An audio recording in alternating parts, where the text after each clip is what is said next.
হ্যাঁ এখন যে বিশ্বকাপ হচ্ছে 2026 সালে না, তুমি কোন দল পছন্দ করো? আমি করি ব্রাজিল না মেসি। মেসি? মেসি কোন দেশের? আর্জেন্টিনা না? হ্যাঁ আচ্ছা, আমিও মেসিকে পছন্দ করি। Messi Argentina. দুজন তোমরা মেসিরে হ্যাঁ। পছন্দ করো। আর এর আগে আর্জেন্টিনায় ম্যারাডোনা ফুটবল খেলতেন, খুব ঐতিহাসিক ফুটবল খেলতেন। কেমন?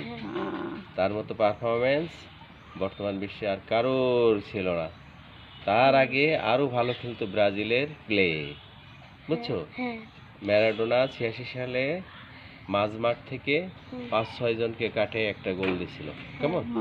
সেই গোলটা ছিল পৃথিবীর শতাব্দীর শ্রেষ্ঠ গোল ফিফার ইতিহাস। তাই না? বুঝছো? এই তখন আমরা বিশ্বকাপ অনেক ফুটবলে ছোট ছিলাম। তোমার তুমি পাপা ছোট সম্ভবত ছিল। আল্লাহর হুসেন, কাছে তোমার ছিলে। মনটা খারাপ কেন বাবা? তোমার জ্বর জ্বর শরীরে? এই মাথায় হাত দিয়ে দেখো তো। শরীরটা জ্বর জ্বর, আছে। এই জন্যই তো ছেলেটা আমার চুপসে গেছে। আচ্ছা ঠিক আছে, ফুল গাছ আর পরিষ্কার করা লাগবে না, তো তোমরা কাজ করো। হ্যাঁ, ওকে। চলে আসো। আচ্ছা।